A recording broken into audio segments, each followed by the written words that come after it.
వినాయకుడేంటి చూడగానే ఒక వింత రూపం, అంత లంబోదరుడు ఉంటాడు. చూస్తే ఏనుగు మొహం, ఆ చెవులేంటి, వాహనం ఏంటి, ఎలుక ఏంటి, చివరికి తీసుకెళ్ళి నిమజ్జనం చేసేయడం, మళ్ళీ దానికి చెప్పడం గొప్పగా గంగమ్మ ఒడికి చేరుకున్నటువంటి లంబోదరుడు. వినాయకుడు అనగానే మీకేం గుర్తొస్తుంది అసలు? చిన్నారి చిట్టెలుకెలా భరించరా లంబోదరా. పైకి కనిపిస్తున్న దాని వెనకాల ఇంకొకటి ఉంటుంది అని కనుక మనం అర్థం చేసుకోగలిగితే అప్పుడు మనకి వినాయకుడి ఏనుగు. వినాయకుడికి సిద్ధి బుద్ధి అన్నారు, సూర్యుడికి కూడా ఇద్దరు భార్యలు అని చెప్పారు. గతంలో మనం రాముడి గురించి మాట్లాడుకున్నప్పుడు దశరథ మహారాజుకి ముగ్గురు భార్యలు ఉన్నారు. వీటన్నిటి గురించి మాట్లాడుకుంది, ఇంక్లూడింగ్ శివుడికి కూడా ఇద్దరు భార్యలు. Bad qualities and negative qualities tabular form. అది మన జీవితంలో మన చుట్టుపక్కల వాళ్ళల్లో ఒకళ్ళేమో నెగిటివ్గాను ఒకళ్ళు పాజిటివ్గాను ఉంటారు. అసలు మనలోనే నెగిటివ్ పాజిటివ్ ఉంది కదా. పురాణాలన్నింటినీ పుక్కిట పురాణాలు అంటారు, పురాణాలకి ఆధారం లేదంటారు. ఏదైనా ఆధారం ఉంటే అది చరిత్ర అవుతుంది, దాన్ని తెలుసుకోవచ్చు అంటారు. ఈ ఆధారాలు లేని పురాణాల కోసం మనం మాట్లాడుకోవాల్సిన అవసరం ఉందా అనేది కూడా. నేనేంటంటే పురాణాలకి ఆధారం ఉండాల్సిన అవసరం లేదంటాను నేను. ఎందుకంటే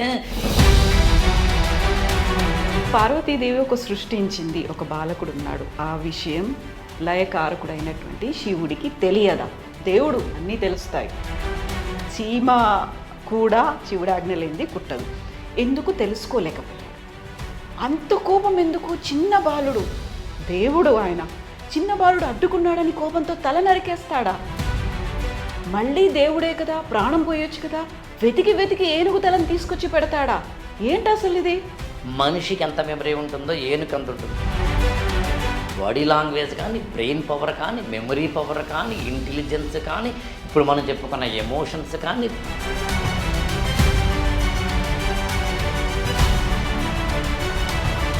దీనికి నేను అంటే ఎంత ఉందా అండి, వాళ్ళకి ఎంత తెలుసునా అండి, వాళ్ళంతా గొప్పవాళ్ళ అనేదానికి గంటల తరబడి కూర్చొని నేను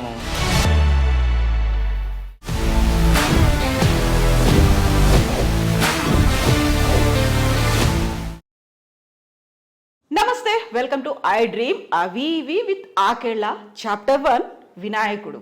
ఎస్, వినాయకుడి గురించి మాట్లాడుకోబోతున్నాం. మనతో పాటుగా ఉన్నారు ఆకేళ్ళ రాఘవేంద్ర గారు. రాఘవేంద్ర గారు నమస్కారం. నమస్తే అండి. సో వినాయకుడు, విఘ్నేశ్వరుడు, లంబోదరుడు, ఏకదంతుడు, గజాననుడు, ఇన్ని పేర్లు ఉన్నాయి. అలాగే విశిష్టతలు కూడా ఉన్నాయి, వివాదాలు ఉన్నాయి. వాటన్నిటి గురించి మాట్లాడు. వినాయకుడు ఏంటి చూడగానే ఒక వింత రూపం, అంత లంబోదరుడు ఉంటాడు. చూస్తే ఏనుగు మొహం, ఆ చెవులేంటి, వాహనం ఏంటి, ఎలుక ఏంటి, చివరికి తీసుకెళ్ళి నిమజ్జనం చేసేయడం, మళ్ళీ దానికి చెప్పడం గొప్పగా గంగమ్మ ఒడికి చేరుకున్నటువంటి లంబోదరుడు కదా. ఇవన్నీ ఓకే. అసలు పార్వతి, శివుడు, వినాయకుడు, కార్తికేయుడు, వీళ్ళంతా డిఫరెంట్ సెటప్, అందరూ కలిసి ఒక ఫ్యామిలీ. మళ్ళీ దేవుళ్ళు, వివాదాలు, విమర్శలు కూడా ఉన్నాయి కదా. ఏంటి వినాయకుడు అనగానే మీకేం గుర్తొస్తుంది అసలు? అంటే బేసికల్గా మీరు ఇందాక చెప్పిన వాటిలో ఒక ఆకారానికి సంబంధించి, ఆకారంలో ఉన్న ఒక పిక్యులియారిటీ, నేను దాన్ని వికృతాన్నో వికారాన్నో ఏమన్నో, ఒక పెక్యులియారిటీ, ఒక విశిష్టత, లేదా ఒక అంటే మనం అబ్నార్మల్ అంటాం, అసాధారణత్వం, ఇవే కనిపిస్తాయి మనిషికి లేదా దేవుడికి.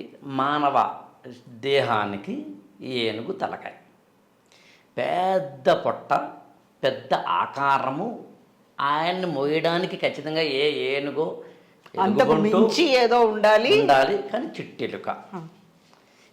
ఇలాంటి ఒక ఆకారాన్ని ఏర్పరచడం వెనక పురాణాల్లో కానీ లేకపోతే మన ఇతిహాసాల్లో కానీ మీరు ఏదైనా పేరు చెప్పండి, భారత హైందవ ధర్మం అంటారా, ఆర్ష ధర్మం అంటారా, ఎనీథింగ్ చెప్పండి, వాటిల్లో మూలాలు కనుక మనకు అర్థమైతే, మూలాల్లోంచి కనుక మనం పట్టుకోగలిగితే అప్పుడు అసలైన ఈ మొత్తం మనం మాట్లాడుతున్న ఆకారాల వెనకాల ఉన్న ఈక్వేషన్స్ మనకు అర్థమవుతాయి.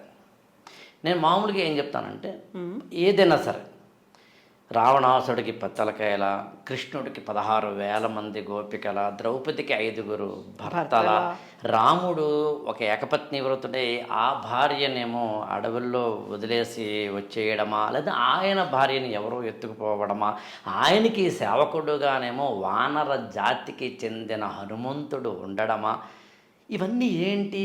చెట్టుని పుట్టని పూజిస్తామని చెప్తుంటారు. జంతువులు, పుట్టలు, పాములు అన్నిటినీ మనం పూజించడాలి. వీటన్నిటి వెనకాల కేవలం పైన చూపించే దృశ్యాన్ని కానీ అర్థాన్ని కానీ తీసుకుంటే మనకి అంతరార్థం అర్థం కాదు. మామూలుగా అలంకార శాస్త్రంలో వాచ్యార్థము, లక్ష్యార్థము, వ్యంగ్యార్థం అని 3 అర్థాలు చెప్తారు ఏ పదానికైనా. వాచ్యార్థం అంటే లెక్సికల్ మీనింగ్, డిక్షనరీలో లేదా డైరెక్ట్గా ఏ మీనింగ్ దొరుకుతుందో ఆ మీనింగ్. లక్ష్యార్థము అంటే ఆ పదానికి ఉన్న అర్థానికి ఉన్న లక్షణాలతోటి కూడిన దేన్నైనా ఆపాదించదగ్గ మీనింగ్. వ్యంగ్యార్థము అంటే ఏంటో ఇంకొంచెం ఆగి చెప్తా. ఈ వ్యంగ్యమే చాలా మందికి కావాల్సిన, ఇప్పుడు వెయిటింగ్ అందరూ ఎదురు చూస్తున్నారు. వినాయకుడు అనగానే వ్యంగ్యము ఒక పర్యాయ పదము, వినాయకుడు అనగానే ఒక వినోదము, ఇవన్నీ ఎందుకు గుర్తొస్తాయి? అందుకని ఏంటంటే వాచ్యార్థము, లక్ష్యార్థము, వ్యంగ్యార్థానికి ఉదాహరణ చెప్తే మీకు అర్థమవుతుంది. ఉదాహరణకి మన్మధుడు అన్నాం అనుకుందాం. మన్మధుడు అన్నప్పుడు మనకి పురాణాల పరంగా చూస్తే రతీదేవి యొక్క భర్త, ఓకే, లేదా సృష్టి కార్యానికి ఒక ట్రిగ్గర్ పాయింట్. అలా కాకుండా అది వాచ్యార్థం అంటే actual definition are the dictionary meaning, lexical meaning అంటాం. అలా కాకుండా ఎవరైనా ఒక అందమైన వ్యక్తి ఏదైనా పెళ్ళిలోనో ఏదైనా పార్టీలోనో కనిపిస్తే రే మన్మధుడిలో ఉన్నాడురా అంటాం మనం. ఇక్కడ మన్మధుడిలో ఉన్నాడురా అంటే అర్థం ఏంటంటే ఆ మన్మధుడి యొక్క అందం అనే గుణాన్ని తీసుకొచ్చి ఇక్కడ ఆపాదించడం జరుగుతుంది. దీన్ని లక్ష్యార్థం అంటారు. ఇక్కడ చిన్న మన్మధుడు అంటారు. ఎవరైనా అమ్మాయిని రతీదేవి అన్నారనుకోండి, అది ఇంకో డిఫరెంట్ యాంగిల్కి వెళ్ళిపోతుంది కదా. అంటే వేరే మన్మధుడు ఏమో అందంతోనే ఉంటాం. ఇక్కడ మనం గమనించాల్సిన విషయం ఉంటుంది. అదేంటంటే ఏ పదానికైనా కానీ దానికి మళ్ళీ వాచ్యార్థము, లక్ష్యార్థం, వ్యంగ్యార్థం ఉంటాయి. ఇప్పుడు వినాయకుడు కూడా చెప్పచ్చు. కానీ ఉదాహరణకి మన్మధుడు అన్నప్పుడు లక్ష్యార్థం అంటే మనకి ఏమర్థం అవుతుందంటే ఆ అందం అనే గుణం ఇంకో ఇతని దగ్గర ఉంది కాబట్టి లక్ష్యార్థమైంది. వ్యంగ్యార్థము అంటే సాధారణంగా మనం ఏమనుకుంటామంటే ఎవరైనా కొంచెం అందంగా లేని వ్యక్తికి మన్మధుడు వస్తున్నాడు రా అంటే అతను అందంగా లేడు అనే అర్థాన్ని అందులో ఎమర్చడం. సాధారణంగా వ్యంగ్యార్థం అంటే వెటకారం అనుకుంటారు చాలామంది. కాదు, వ్యంగ్యార్థము అంటే తద్వ్యతిరేకమైంది అని. అందులో ఏముందో, ఏం చెప్పబడిందో, చెప్పబడనిది ఇంకోటి ఏదో ఉంది అని తెలుసుకొని అర్థం. దాని మామూలుగా అయితే ధ్వని అంటారు. మామూలుగా మీకు ఉద్యోగం పురుష లక్షణం అన్నారు. ఉద్యోగం పురుష లక్షణం అంటే మామూలుగా ఇవాళ మీరు నేను కూర్చున్న ఈ టైంలో ఉద్యోగం పురుష లక్షణం అనగానే మనం ఏం చేస్తామంటే జాబు మగాళ్ళు చెయ్యాలి అనుకుంటాం మనం. కానీ ఉద్యోగము అనే పదం పుట్టినప్పుడు దాని అర్థం ఏదో జీతం ఇచ్చే ఒక జాబ్ అని కాదు, ప్రయత్నం అని అర్థం. అందుకనే మహాభారతంలో ఉద్యోగ పర్వము అని ఒక పర్వం ఉంటుంది. అంటే ఉద్యోగం అంటే ప్రయత్నం. అక్కడ రాయబారానికి ప్రయత్నం చేశారు కాబట్టి ఉద్యోగ పర్వం అన్నారు. అలా ఉద్యోగం అంటే ప్రయత్నం అని అర్థం. పురుషుడు అంటే మానవుడు అని అర్థం, మగాడు అని అర్థం కాదు. అందులో ఉద్యోగం పురుష లక్షణం అనే పదానికి ఏ అర్థం మారింది వాళ్ళ అంటే మనం అర్థం చేసుకునేది కాకుండా అది ఒరిజినల్గా ఎక్కడ పుట్టిందో ఆ అర్థాన్ని మనం అర్థం చేసుకోవాలి. అది యాక్చువల్గా ఉద్యోగం పురుష లక్షణం. ముష్టి అంటాం. ముష్టి అంటే యాక్చువల్గా పిడికిలి అని అర్థం. అందుకనే ముష్టి యుద్ధం, ముష్టి ఘాతాలు లాంటి పదాలు వాడతాం. కానీ దాన్ని తీసుకెళ్ళి మనం ఎక్కడ వాడతాం? ముష్టి అంటే బెచ్చం అనే అర్థంలో, అడుక్కోవడం అర్థంలో వాడతాం. అలాగే కంపు అనే పదం ఇవాళ యాక్చువల్గా మనకి దుర్వాసన అనే పదంలో వాడతాం. కానీ నన్నయ్య మహాభారతంలో దాన్ని సువాసన అనే అర్థంలో వాడారు. అంటే ఉద్యోగమైనా లేదా పురుషైనా కంపైనా ముష్టైనా ఒకప్పుడు దాని అర్థం ఏదైతే భిన్నమై ఇవాళ భిన్నంగా మారిందో అలా వ్యంగ్యము అంటే ఒకప్పుడేమో దానికి వ్యతిరేకమైనది అని అర్థం. కానీ దాని వ్యతిరేకమైనది సాధారణంగా మనం ఏం చేస్తామంటే మన నిత్య జీవితంలో దాని ఆపోజిట్ మీనింగ్ తీసుకుంటాం. కాబట్టి ఇవాళ దానికి వెటకారం అర్థం వచ్చింది. ఇదంతా మీకు ఎందుకు చెప్పానంటే వాచ్యార్థము, లక్ష్యార్థము, వ్యంగ్యార్థాల్లో ఆ మూడవది ఏదైతే ఉందో దాన్ని యాక్చువల్గా ఆనందవర్ధనుడు లాంటి వాళ్ళు ధ్వని అనే పదంతో వాడతారు. కానీ సింపుల్గా చేసి చెప్పాలి అంటే మీరు ఏదైనా ఇవ్వండి, అదొక పదమైనా సరే, ఒక కథ అయినా సరే, ఒక ఆచారమైనా సరే, ఒక సంప్రదాయమైనా సరే, ఒక నమ్మకమైనా సరే, అంటే ఒక విశ్వాసమైనా సరే, వేదమైనా సరే, వేదంలోని పదాలైనా సరే, పురాణాలైనా సరే, కావ్యాలైనా సరే, ఆ మాటకు వస్తే మన ఇళ్లల్లో మన నిత్య జీవితంలో రోజు జరిగే దాంట్లో ఏదైనా సరే పైకి కనిపిస్తున్న దాని వెనకాల ఇంకొకటి ఉంటుంది అని కనుక మనం అర్థం చేసుకోగలిగితే అప్పుడు మనకి వినాయకుడి ఏనుగు తలకాయ వెనకాల ఇంకోటి ఏదో ఉంటుందో అర్థం అవుతుంది, లేదా అర్థం కాదు.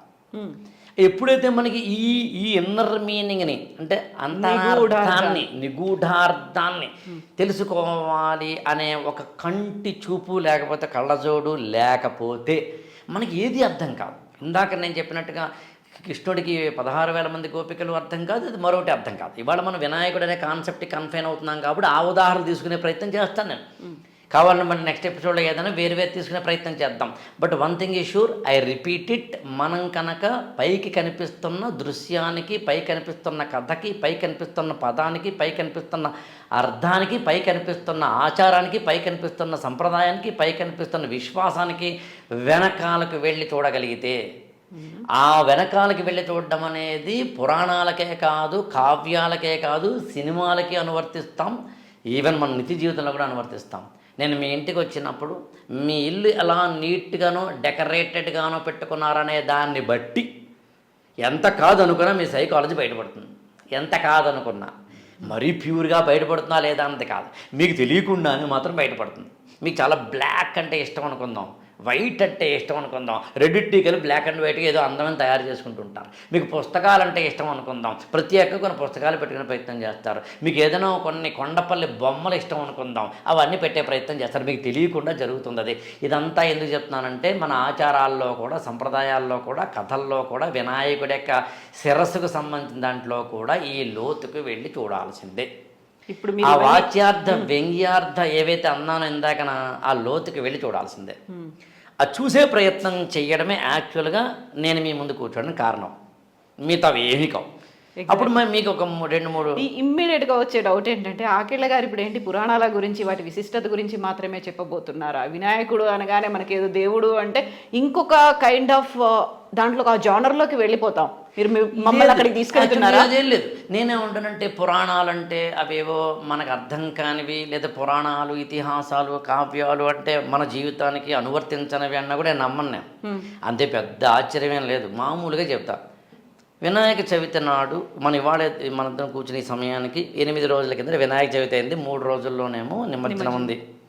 వినాయక చవితి నాడు మనం ఏం చేస్తాం, ఒక 21 పత్రిల్ని తీసుకొచ్చి, మాచీ పత్రం కావచ్చు, మరొక పత్రం కావచ్చు, గన్నేరు కావచ్చు, లేకపోతే కనుక ఏదైనా ఇతరత్రావి 21 పత్రాలు 21 ఏకవింశతి పత్రాలు తీసుకొచ్చి పూజ చేస్తాం.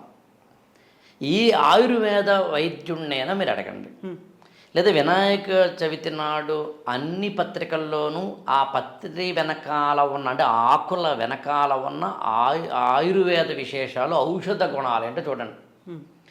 మన జీవితంలో మార్నింగ్ నుంచి ఈవినింగ్ వరకు మనకు వచ్చే చిన్న చిన్న జబ్బులు, చిన్న చిన్న వ్యాధులు, రుగ్మతలు ఏవైనా సరే, కోల్డ్ కావచ్చు, హెడేక్ కావచ్చు, ఎసిడిటీ కావచ్చు, మరొకటి కావచ్చు, వీటన్నిటికీ ఎక్కడున్నాయి అంటే మన ప్రకృతిలో కనిపించే ఆకుల్లోనూ పత్రాల్లోనూ ఉన్నాయి.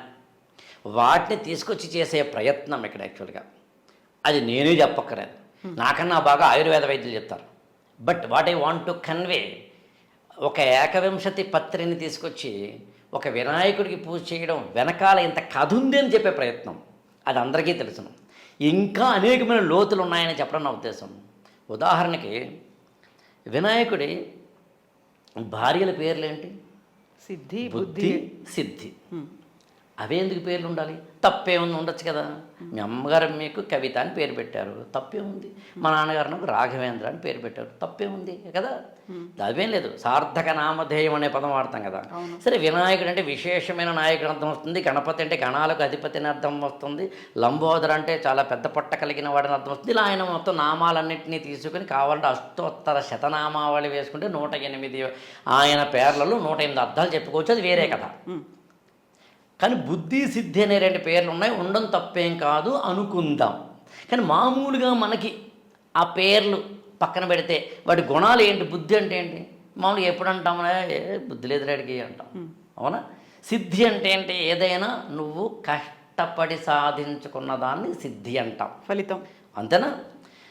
ఇప్పుడు వినాయకుడికి సిద్ధి అనే భార్య ద్వారా పుట్టిన కొడుకు పేరని చెప్పగలరా మీరు? చెప్తే ఆశ్చర్యపోతారు మీరు. వినాయకుడికి సిద్ధి అనే భార్య ద్వారా పుట్టిన కొడుకు పేరు, బుద్ధి అనే భార్య ద్వారా కూడా కొడుకు పుడతాడు కదా. ఈ ఇద్దరు పేర్లు చెప్పడానికన్నా ముందు ఇంకోటి చెప్తాను నేను. సూర్యుడి భార్యలు ఇద్దరున్నారు. సూర్య భగవానుడికి పేరు ఛాయ, సంజ్ఞ. ఛాయ అంటే యాక్చువల్ నీడ అని అర్థం. సూర్యుడికి భార్యను నీడని పెట్టడంలోనే సూర్య నీడ అనే రెండింటి యొక్క కాన్సెప్ట్ని చెప్పే ప్రయత్నం ఆనాటి ఋషి చేశారు. ఆనాటి పురాణాల్లో అలా చెప్పారు. అంతే తప్ప ఇక్కడ సూర్యుడు అంటే ఆయన గ్రహమా, నక్షత్రమా, మరి ఏంటి అనే ఈక్వేషన్స్ కాదు అక్కడ. ప్రాచీనమైన మానవుడికి ఆ సూర్యుడిని చూసినప్పుడు సూర్యుడికి సంబంధించిన తన యొక్క మనోభావాలు, తన అవసరాలు తీర్చిన విధానాన్ని బట్టి ఆయన పెట్టిన పేరు. అలాగే మీకు ఇంకో చెప్తే ఆశ్చర్యపోతారు. అగ్ని పురాణంలో కొన్ని పేర్లు ఉంటాయి. అసలు అన్ని పేర్లు పెక్యులర్గా ఉంటాయి. అందులో ఒక పేరు చెప్తాను మీకు. హింస ఒక వ్యక్తి పేరు. హింస. అతని భార్య పేరు చెప్పమంటారా? అధర్మం.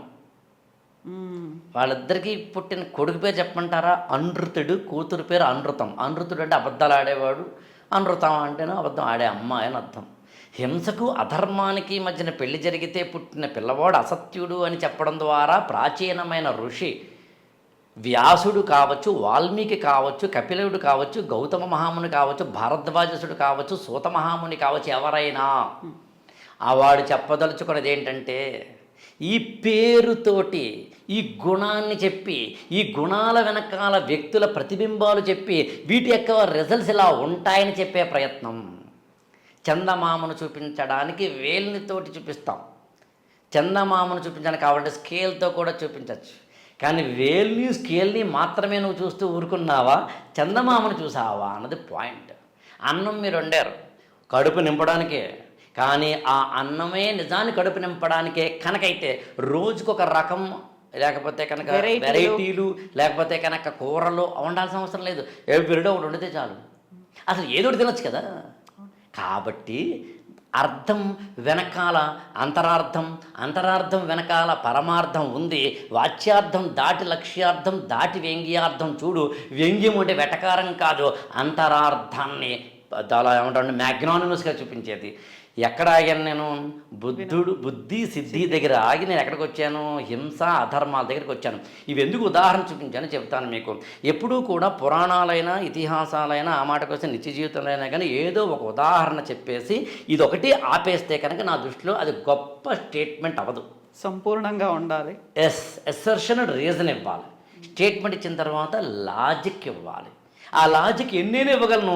మీరు నాకు ఇచ్చిన టైం ఏదో అరగంట 40 minutes ఏదో ఉంటుంది కాబట్టి నేను ఆపుతాను. యాక్చువల్గా మీకు ఓపిక ఉంటే నేను ఎవ్రీ టైం ఇలాగే వస్తాను. వివిధ రకాలైన వాటిని మాట్లాడే ప్రయత్నం చేద్దాం. దాంతో మొదలుకొని ఇవాళ మన జీవితాల్లో మనల్ని ప్రభావితం చేసే పెళ్లి కావచ్చు, డైవోర్స్ కావచ్చు, లివింగ్ రిలేషన్షిప్ కావచ్చు, సెంటిమెంట్లు కావచ్చు, పూజా విధానాలు కావచ్చు, మతం కావచ్చు, కులం కావచ్చు, ఏదైనా సరే మూలాన్ని వెతికే ప్రయత్నం చేస్తే మన జీవితాల్లో అసలైన సత్యాన్ని చేరుకోగలం అని చెప్పడం ఉద్దేశం.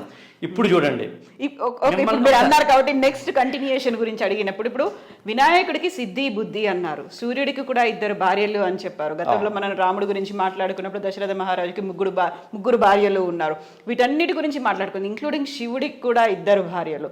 పెళ్లి గురించి మాట్లాడుకుంటున్నప్పుడు ఇవన్నీ యాడ్ అవ్వాలి. అట్ ద సేమ్ టైం హింస ధర్మం గురించి చెప్పారు. హింస ధర్మం అనగానికి హింస అధర్మం, సుర అసురులు ఉంటారు అక్కడ, చెడు మంచి అని. హింస అధర్మం అనగానే అదేదో చెడు అసురులు అదే వచ్చేసింది. దైవ అసుర సంపత్ విభాగ యోగం అని ఉంటుంది. యాక్చువల్గా అది చదివితే మీరు ఆశ్చర్యపోతారు. Bad qualities and negative qualities tabular form. అది మన జీవితంలో మన చుట్టుపక్కల వాళ్ళల్లో ఒకళ్ళేమో నెగిటివ్గాను ఒకళ్ళు పాజిటివ్గాను ఉంటారు. అసలు మనలోనే నెగిటివ్ పాజిటివ్ ఉందిగా. అసలు మనలోనే 2 ఉన్నాయని చెప్పేదే అర్ధనారీశ్వర తత్వం. ఆండ్రోజియనస్ మైండ్ అంటారు దాన్ని. వర్జీనియా ఉల్ఫ్ లాంటి వాళ్ళు కూడా రాశారు. అంటే వర్జీనియా ఉల్ఫ్ వాళ్ళు లాంటి వారు రాశారు. ఎందుకు పదం వాడతారు? ఎప్పుడైతే కనుక మనం కాస్తో కోస్తో మనం మాత్రమే కాకుండా వెస్టర్నర్స్ మరొకరో ఆలోచించినప్పుడు దానికి కొంచెం స్టాండర్డైజ్ని పెంచడం అంతే. ఇంతకీ ఎక్కడ ఆగాం మనం? ఈ రెండు మాత్రం ఎపిసోడ్స్ గా వచ్చేస్తున్నాయి మనకి. ఎన్నైనా Next. చేద్దాం, మీ Yes. ఓపిక, ఎన్నైనా చేద్దాం. ఎక్కడ ఆగాం మనం? సిద్ధి బుద్ధి గురించి వినాయకుడికి మాట్లాడుకున్నాం. సిద్ధి వల్ల పుట్టిన కొడుకు పేరు క్షేముడు, బుద్ధి వల్ల పుట్టిన కొడుకు పేరు లాభుడు. క్షేముడు లాభుడు. అంటే క్షేమము లాభము అనే దాని రెండింటినీ తీసుకుని నీ జీవితంలో సిద్ధి పొందితే క్షేమం ఉంటుంది, బుద్ధి వస్తే లాభం ఉంటుంది అని చెబుతూ, విఘ్నాలు లేకుండా కనుక నువ్వు పని చేస్తే, ఒక పనిని కనుక మామూలుగా మీరు చిన్నప్పుడు మీరు విన్నారో తెలియదు కానీ ఫస్ట్ డే స్కూల్కి వెళ్తాడు, ఆ మరునాడు స్కూల్ మానవరు, ద్వితీయ విఘ్నం వద్దంటారు. ద్వితీయ విఘ్నం అని. కొంతమంది కొంచెం దాని తగ్గ తృతీయ విఘ్నం కూడా వద్దంటారు.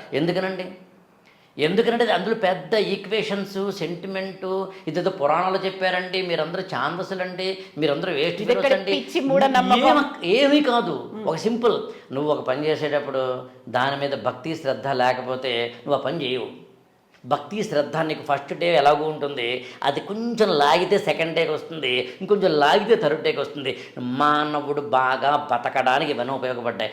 ఆ రోజేమో పురాణ ఇతిహాసాలు, కావ్యాలు లాంటివి, ఇవాళేమో వ్యక్తిత్వ వికాసము, జీవన వికాసము, లేకపోతే కనుక ఒక అయాన్ లాంటి ఫిలాసఫీయో, లేకపోతే కనుక మ్యాక్స్ విబర్ లాంటి వాళ్ళు రాసినవో, లేదా మరొకరో ఇవాళ మనం చూస్తున్న వాటిలో డీకోడింగ్ కనుక చేయాలంటే, 360 degrees మాట్లాడుకోవాలంటే, క్షేమము లాభము అనే రెండింటిని మానవ జీవితంలోకి పెర్సానిఫికేషన్ చేసే ప్రయత్నం చేయడం. అలా అనుకుంటే ప్రతిదీ అంతే. అలా మనకి చెప్పడానికి ప్రాచీనమైన ఋషులు చేసిన పని ఏంటంటే కథల ద్వారా చెప్పే ప్రయత్నం చేయడం. ఇక్కడ ఇంకో విషయం కూడా చెప్పాలి. అనూరుడు అని ఒక ఉంటారు. అనూరుడు ఎవరు అంటే యాక్చువల్గా రామాయణంలో జటాయువుకి తండ్రి. అనూరుడు అంటే కాళ్ళు లేనివారు అనర్థం.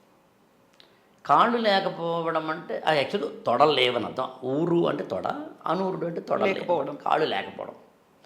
కాళ్ళు లేని అనూరుడు సూర్యుడి యొక్క రథానికి రథసారథి, డ్రైవర్ ఆఫ్ సూర్య రథ.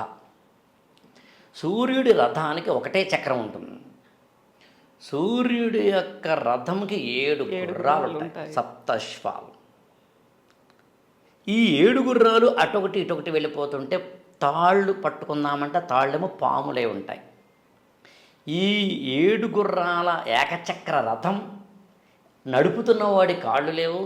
ఎక్కడ ఉంది అంటే మేఘాల్లో ఉంది, లేదా గాల్లో ఉంది. ఇన్ని డీమెరిట్స్ ఉన్నా ఆయన టైంకి వస్తాడు అని చెప్పే ప్రయత్నమే సూర్య భగవానుడికి సంబంధించిన, ఆయన వస్తేనే పొద్దున అవుతుంది అనేది, సాయంత్రం, ఆయన వల్లనే ఎక్కువ అనేది, ఆయన వల్లనే ఆరోగ్యం అని చెప్పేదే యాక్చువల్గా. ఎందుకు చెప్తానంటే నువ్వు ఎంత డీకోడ్ చేస్తావో నీ ఇష్టం అని చెప్పే ప్రయత్నం చేయడం. ఆ డీకోడింగ్ అది మచ్ మోర్ ఇంపార్టెంట్ అని చెప్పడం నేను. అందుకని వినాయకుడికి సంబంధించి ఇప్పుడు నేను చెప్పిన ఏవైనా కానీ ఆయన శిరస్సుకు సంబంధించి కానీ మరొకటి కాదు. ఇక్కడ ఇంకోటి కూడా చెప్పాలి మీకు. ఎలాగో మీరు ఇందాక పురాణాలు అన్నారు కదా, వేదాల్లో ఒక విషయాన్ని నేరుగా చెబుతాయి, సూటిగా చెప్తాయి. అందుకని వేదాలని ప్రభు సంహితాలు అంటారు. అంటే వేదం నేరేటివ్నెస్ ఎలా ఉంటుందంటే డాక్యుమెంటరీలా ఉంటుంది. మీకు దూరదర్శన్లోనూ లాంటి వాటిలో కొన్ని డాక్యుమెంట్స్ వస్తాయి. సిగరెట్లు కాల్చకూడదనో, డ్రగ్స్ తీసుకోకూడదనో డైరెక్ట్గా చెప్తాయి. అలా కాకుండా వేదాల్లో చెప్పబడిన ఒక కథని, ఒక పాయింట్ తీసుకొని దానికి ఒక కథ అల్లి, కథనాన్ని ఏర్పరిచి, ఆ కథనాన్ని తీసుకొని మన ముందు పెట్టి ఆ అసలు విషయాన్ని చెప్పే ప్రయత్నం చేయడమే పురాణ ఇతిహాసాలు. దీని పురాణ ఇతిహాసాలు ఎప్పుడూ కూడా, ఇతిహాసాలు అంటే మనకి 2 ఉన్నాయి, రామాయణం, మహాభారతం. పురాణాలు 18 ఉన్నాయి. మీరు 18 పురాణాల్లోనూ ఏముంటుంది అటు ఇటు తిరిగంటే, వేదాల్లో చెప్పబడిన ధర్మాన్ని మనందరికీ అర్థమయ్యే భాషలో కొద్దిగా, మనందరికంటే అప్పటి మనందరికీ అయ్యే భాషలో, అందులో ఉన్న ఈక్వేషన్స్, అందులో ఉన్న లాజిక్లు, అందులో ఉన్న వాటన్నిటిని కథల రూపంలో, పాత్రల రూపంలో, కథనాల రూపంలో, సూక్తుల రూపంలో చెప్తారు. మీకు అలా 18 పురాణాలు ఉన్నాయి.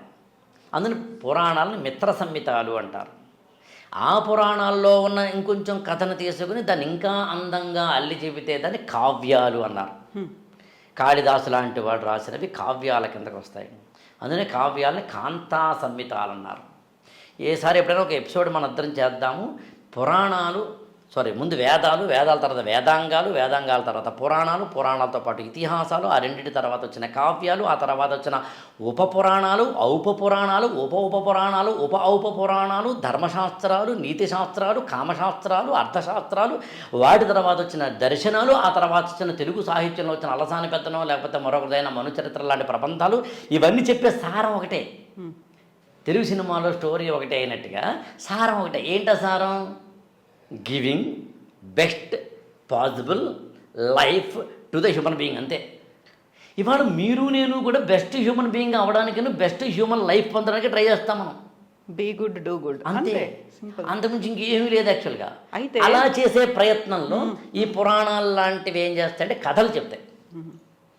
ఇప్పుడు మానవుడు యాక్చువల్ మళ్ళీ వేరే ఎపిసోడ్ చేద్దాం మనం. అదేంటంటే ఎందుకంటే పురాణాలన్నింటినీ పుక్కిట పురాణాలు అంటారు, పురాణాలకి ఆధారం లేదంటారు. ఏదైనా ఆధారం ఉంటే అది చరిత్ర అవుతుంది, దాన్ని తెలుసుకోవచ్చు అంటారు. ఈ ఆధారాలు లేని పురాణాల కోసం మనం మాట్లాడుకోవాల్సిన అవసరం ఉందా అనేది కూడా. నేనేమంటానంటే పురాణాలకు ఆధారం ఉండాల్సిన అవసరం లేదంటాను నేను. ఎందుకంటే మంచిగా ఆధారం ఏంటి? ఇప్పుడు నువ్వు మంచిగా బతుకని చెప్పాలి నేను.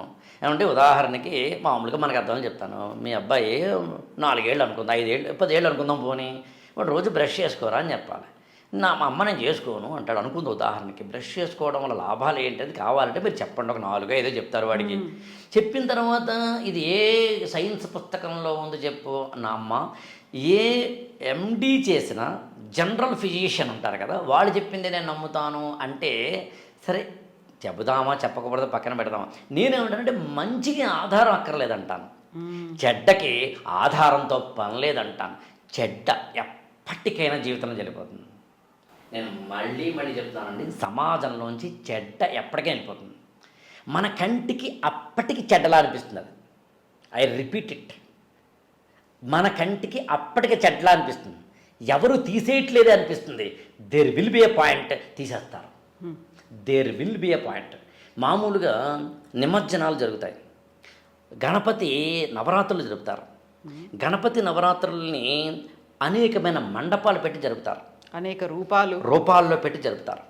ఈ మండపాలను, గణేష ఉత్సవాలను ప్రజలను జాగృతం చేసి ఏకం చేసి ఈ జాతికి సంబంధించిన జీవనాడిని అందించేందుకు, దేశభక్తిని అందించేందుకు, జాతీయతను అందించేందుకు దీన్ని ఉపకరించవచ్చని 1890ల ఆ ప్రాంతంలో బాల గంగాధర్ తిలక్ ఆలోచించి, అందుని ఇవాళ కేవలం తెలుగు నేలలో తెలంగాణలోనూ ఆంధ్రప్రదేశ్లో మాత్రమే లేదుగా, రాజస్థాన్లోనూ ఉంది. అంటే ఆ రాజస్థాన్ పదం ఎందుకు వాడంటే ఎడారి లేదా నీళ్లు లేని ప్రాంతాల్లోనని చెప్పడం కోసం. ఇంకా ఉత్తరప్రదేశ్లో ఉంది, బెంగాల్లో ఉంది, మహారాష్ట్ర అయితే చెప్పనే అక్కర్లేదు. కోనే పరహై. అంటే ఎందుకు చెప్తున్నాను మీకు అంటే జాతిని జాగృతం చేయడానికి ఆ రోజున దీన్ని ఉపకరణంగా వాడారు, ఉద్యమ సాధనంగా వాడుకున్నారు. తర్వాత మీరు ఆశ్చర్యపోతారు, తెలంగాణలో ఆత్మకథల్లో ఆనాటి తెలంగాణ అని ఒక బుక్ ఉందని బొమ్మన్న గారి బాలశ్రీనివాసమూర్తి అని రాశారని. చాలా మంచి పుస్తకాల్లో ఒక పుస్తకం. తెలంగాణ ప్రాంతీయుల్లో పెద్ద వాళ్ళందరూ రాసిన ఆత్మకథల్లో తెలంగాణను ఎలా ప్రతిబింబించారో చెప్పే పుస్తకం అది. ఆత్మకథల్లో ఆనాటి తెలంగాణ. మందుమూల నరసింహారావు లాంటి వారు, లేకపోతే మాడపాటి హనుమంతరావు గారు లాంటి వారు, రావి నారాయణ రెడ్డి గారు లాంటి వాడు, మొత్తం అనేక మందికి సంబంధించి ఆ పుస్తకంలో అప్పట్లో 1920లు 10లు ఆ ప్రాంతాల్లో తెలంగాణలో హైదరాబాదు, వరంగల్ లాంటి ప్రాంతాల్లో గణేశోత్సవాలు ఎలా జరిగాయో రాశారు అందులో. అంటే ఇవాళ గణపతి మండపాలని మనము కేవలము ఇవాల్టిగా చూడడానికి లేదు, అది చూడకూడదు. అది దాని వెనకాల ఒక దేశభక్తి ఉంది, దాని వెనకాల ఒక సామాజిక శక్తి ఉంది, దాని వెనకాల ఒక ధర్మం ఉంది, దాని వెనకాల ఒక ఏకీకృతం చేసే నిబిడీకృతమైన అత్యున్నతమైన శక్తి ఉంది. రిలీజియన్ మాత్రమే కాదు, లాంగ్వేజ్ మాత్రమే కాదు. మన English not only but also అంటారు, అలాగా ఇట్ ఈస్ ఆల్సో రిలిజియన్ మాత్రమే. సరే మళ్ళీ మీరు రిలిజియన్ అనే పదం వాడారు కాబట్టి మళ్ళీ వేరే రిలిజియన్ అంటే ఏంటి, స్పిరిచువాలిటీ అంటే డిస్కస్ చేద్దాం, అది వేరే కదా. But what I want to convey, నాకు ఇప్పటికీ అంటే మండపాలు మీరు ఆశ్చర్యపోతారు. నాకు ఒక అంటే మా ఏరియాకి చెందిన ఒక అబ్బాయి ఈ మండపాలు పెట్టడానికి ఒక 1 వీక్ ముందు మొత్తం అన్ని అంటే అక్కడ ఎక్కడైతే వాళ్ళ ఇంట్లో వాళ్ళ వీధిలో పెడతారో పెద్ద మండపం పెడతారు కదా, మొత్తం అంతా తిరుగుతారండి. దాదాపు ఒక 7-8 వీధులు తిరుగుతాడు అతను. ఎవరెవరు ఎక్కడ పెడతారో కనుక్కుంటాడు. ఆల్రెడీ తెలుస్తుంది కదా వాడికి, గత 10 ఏళ్లలో పెడుతుంటారు కాబట్టి. అన్న నువ్వు ఇక్కడ పెడతావు కదా, అన్న నువ్వు అక్కడ పెడుతున్నావు కదా, అన్న నువ్వు అక్కడ పెడుతున్నావు కదా, అని ఎవరెవరు ఎక్కడ పెడుతున్నారో చూసుకొని ఎక్కడి నుంచి ఎవరికి ట్రాఫిక్ డిస్టర్బ్ కాకుండా ఉండేలాగా రూట్ మ్యాప్ తయారు చేసి ఆ రూట్ మ్యాప్ని ఒక చిన్న పేపర్లో వేసి పంచి పెడతాడు అతను. తన ఇంటి ముందు పెట్టే ఒక వినాయకుడికి సంబంధించినది తన ఇంటికి ముందు వెళ్ళే కార్లకో టూ వీలర్లకో ఇబ్బందులు కలుగుతున్న మాట కొంతవరకు నిజమే అయినా టోటల్గా అందరికీ ఎక్కడా ఇబ్బంది కలగకుండా ఉండేందుకు మొత్తం అందరినీ సంయోగపరిచి చేస్తాడు. 11 రోజుల మాట. మరి అటువంటిప్పుడు అంటే ఏంటి, ఒక వ్యక్తి మండపాల విషయంలో సామాజిక బాధ్యతను కూడా ఏర్పరిచాడుగా. అతను అడిగాను ఒకసారి, నేను ఎందుకు చేస్తాడంటే దాదాపు సారి 7-8 ఏళ్ల కిందట మా అమ్మగారికి హార్ట్కి స్ట్రోక్ వస్తే అర్ధరాత్రి పూట వెళ్దామంటే అంబులెన్స్ రావడానికి ఒక మండపం అడ్డుపడిందండి, అందుకని నేను అప్పటి నుంచి ఇలా చేస్తానండి. అప్పుడు మా అమ్మగారిని ఏదో ఎత్తుకుని మండపాన్ని దాటి అంబులెన్స్ తీసుకెళ్ళాం. బట్ కొంచెం బాధ వేసింది, బట్ గాడ్స్ గ్రేస్ బతికేరండి అని. అక్కడ అతను కూడా అన్నమాట, అది ప్రతి ఏడాది వినాయకుడు ఎందుకు పెడతాం మేమంటే నమ్మకం. ఆ వినాయకుడు నాకు విఘ్నాలన్నీ తొలగిస్తాడని నమ్మకం. ఆ దేవదేవుడు నా ఇంటిలో నాకు బుద్ధిని సిద్ధిని ఇస్తాడని నమ్మకం. లాభక్షేమాలను పుత్రులుగా ఇస్తాడని నమ్మకం. నేను ఏమంటానంటే భగవంతుడిలో శక్తి ఉందో లేదో నాకు తెలియదు, కానీ నమ్మకంలో శక్తి ఉంది. అందుకు నువ్వు వినాయక మండపాన్ని దగ్గరికి వెళ్ళినప్పుడు అక్కడ ఎన్నైనా సరే నువ్వు ఉన్నవి పక్కన పెట్టి ఒక అనుక్షణం అరక్షణమైనా సరే ఆ వినాయకుడి మీద మాత్రమే దృష్టి పెట్టి నీ మొత్తం లోపల ఉన్న నిబిడీకృతమైన నిద్రాణమైన శక్తిని జాగృతపరుచుకొని ఒక అరక్షణం ఈయన నాకు విఘ్నాలు పోగొడతాడు అనుకో, పోగొడి తీరుతాడు. నమ్మకం నీలో ఉంది, నువ్వు నమ్ముతున్న దేవుళ్ళో ఉంది, నువ్వు నమ్మాల్సిన ఆచారంలో ఉంది. ఈ ఆచారాలు సంప్రదాయాలు ఇలా చూడమని చెప్పడంలో ఉంది తప్ప మరొకటి కాదు. సో అందుకని నేనేం చెప్పదలుచున్నాను మీకు ఒక్క మాటలో అంటే, మనకి పురాణాలు ఏవైతే ఉన్నాయో అవి కథన రూపంలో చెప్తాయి.